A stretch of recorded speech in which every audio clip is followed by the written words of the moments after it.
Tiap agama memiliki pemimpin atau pemuka yang tindak tanduknya menjadi panutan para umat. Ada beberapa tokoh penting, atau pemimpin tertinggi di balik agama-agama besar di dunia yang wajib diketahui. Saat berbicara mengenai suatu agama, selain umat dan ajarannya, ada juga hal yang mungkin saja jarang diketahui oleh banyak orang. Hal ini adalah figur atau tokoh penting di balik sebuah agama. Berikut ulasan mengenai pemimpin tertinggi di balik agama-agama besar di dunia. Guru Granth Sahib dalam agama Sikhisme. Pemimpin tertinggi dalam agama Sikhisme adalah Guru Granth Sahib, kitab suci yang berisi ajaran para guru Sikh dan juga himne dari orang-orang dari agama lain. Kitab suci ini dianggap sebagai otoritas spiritual tertinggi dan pemimpin agama Sikh, bukan tokoh yang masih hidup. Guru Granth Sahib bukan hanya berisi ajaran para guru Sikh, tetapi juga karya dari orang-orang dari agama lain, menekankan persatuan dan ajaran moral untuk keselamatan spiritual. Sikhisme tidak memiliki pendeta atau pemimpin agama seperti dalam agama lain. Guru Granth Sahib adalah otoritas spiritual. Meskipun tidak ada pemimpin manusia yang dianggap tertinggi, para guru Sikh, terutama Guru Nanak, yaitu pendiri Sikhisme, dan ke-10 guru berikutnya, memainkan peran penting dalam membentuk ajaran dan prinsip-prinsip agama. Suesi dalam agama Konghucu. Berperan sebagai pendeta agama, Suesi adalah pemuka agama Konghucu yang berada di tingkat tertinggi. Sebagai rohaniawan tertinggi, Suesi bertugas membimbing Jiao Sheng dan Wensi dalam melaksanakan tugas rohaninya mengembangkan ajaran agama Konghucu. Karena tanggung jawabnya cukup besar, yang boleh diangkat menjadi Suesi adalah pria atau wanita yang sudah berkeluarga. Harus berusia 30 tahun, memiliki pengetahuan agama yang sudah mendalam, dan sudah berpengalaman menjadi Jiao Sheng atau Wensi. Terdapat peran-peran penting dalam agama Konghucu seperti Jiao Sheng yang bertugas menyebarkan ajaran, Wensi yang berperan sebagai guru, Suesi sebagai pendeta yang memimpin peribadatan, dan Zhang Lao sebagai tokoh sesepuh yang memberikan nasihat dan bimbingan. Laozi dalam agama Taoisme. Dalam Taoisme, tidak ada satu pemimpin agama tertinggi yang diakui secara universal. Taoisme memiliki berbagai aliran dan tradisi, masing-masing dengan hierarki dan tokoh-tokoh pentingnya sendiri. Namun, Lao Tzu atau Laozi, sering dianggap sebagai tokoh sentral dan pendiri agama Taoisme, meskipun beberapa sarjana modern menganggapnya sebagai tokoh legendaris. Kaisar Jepang dalam Shinto. Dalam agama Shinto, tidak ada satupun pemimpin agama tertinggi yang memiliki otoritas tunggal. Namun, secara tradisional, Kaisar Jepang dianggap memiliki peran penting dalam agama Shinto, karena dianggap sebagai keturunan langsung dari Dewi Matahari, yaitu Dewi Amaterasu. Selain itu, para pendeta Shinto, yang disebut Shinsoku atau Kannushi, memiliki peran penting dalam menjalankan ritual dan upacara keagamaan di kuil-kuil Shinto. Meskipun perannya lebih bersifat simbolis dan seremonial saat ini, Kaisar Jepang secara historis dianggap sebagai pemimpin agama Shinto yang tertinggi. Kaisar dipandang sebagai keturunan langsung dari Amaterasu, Dewi Matahari yang merupakan dewa tertinggi dalam agama Shinto.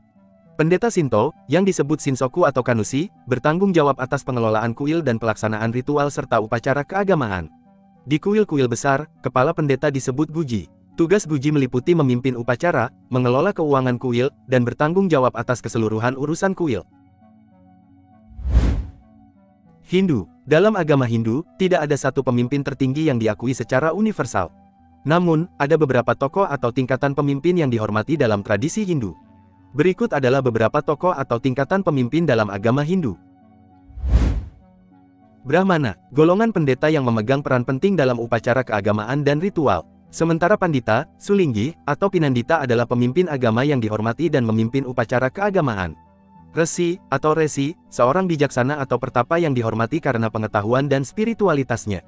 Balian, seorang pemimpin spiritual yang memiliki pengetahuan tentang penyembuhan dan pengobatan tradisional. Dewa, dalam kepercayaan Hindu, dewa-dewa seperti Siwa, Wisnu, dan lainnya dianggap sebagai pemimpin tertinggi dalam alam semesta.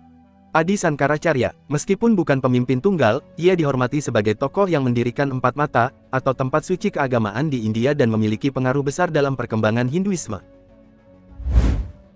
Jadi, meskipun tidak ada satu pemimpin tertinggi tunggal dalam agama Hindu, ada berbagai tokoh dan tingkatan pemimpin yang dihormati dalam berbagai tradisi dan aliran dalam agama Hindu. Siddhartha Gautama dalam agama Buddha. Dalam agama Buddha, Siddhartha Gautama, yang dikenal sebagai Buddha, adalah sosok sentral dan pemimpin spiritual utama.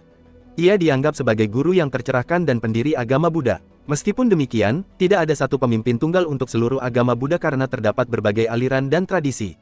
Siddhartha Gautama atau Buddha, ia adalah pendiri agama Buddha dan dianggap sebagai Buddha Agung oleh umat Buddha.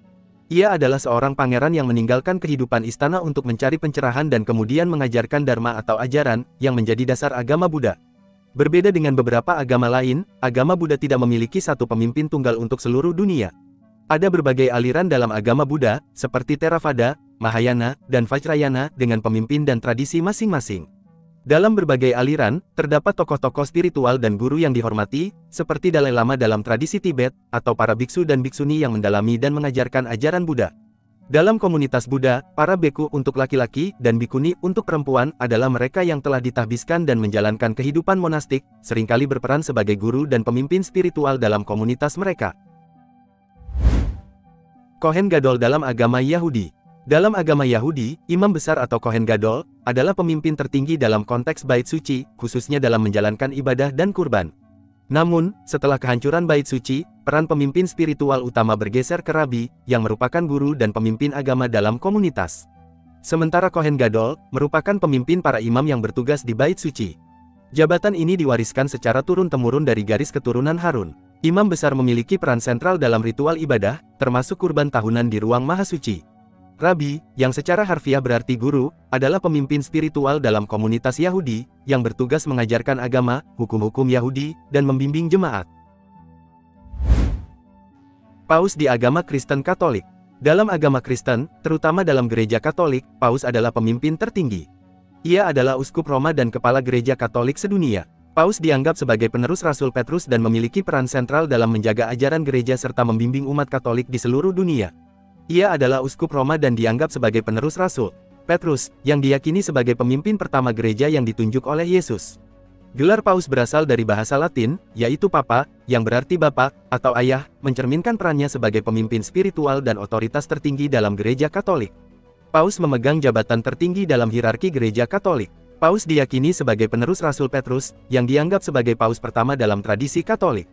Paus adalah pemimpin spiritual bagi umat Katolik, membimbing mereka melalui ajaran, liturgi, dan keputusan moral. Paus memiliki peran global dalam menjaga kesatuan dan ajaran gereja Katolik di seluruh dunia. Sejak tahun 1929, Paus juga menjadi kepala negara-negara kota Vatikan. Paus dikenal dengan gelar Bapa Suci, atau Wakil Kristus di dunia. Paus Leo ke-14 adalah Paus Gereja Katolik ke-267 dan pemegang kedaulatan negara kota Vatikan sejak tanggal 8 Mei tahun 2025, setelah terpilih melalui konklav kepausan 2025 untuk menjadi penerus Paus Fransiskus. Islam. Dalam Islam, tidak ada pemimpin tertinggi tunggal yang disepakati oleh semua umat Muslim. Namun, ada beberapa tokoh yang dianggap memiliki otoritas tertinggi dalam berbagai aspek ajaran dan kepemimpinan Islam.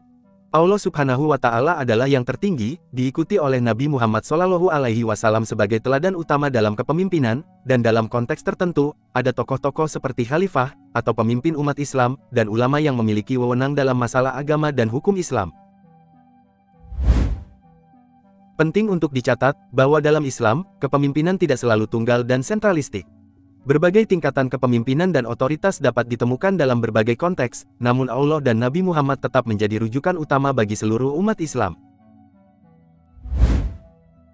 Itulah penjelasan mengenai figur atau tokoh penting di balik sebuah agama. Terima kasih sudah menonton hingga akhir, dan sampai jumpa di pembahasan berikutnya.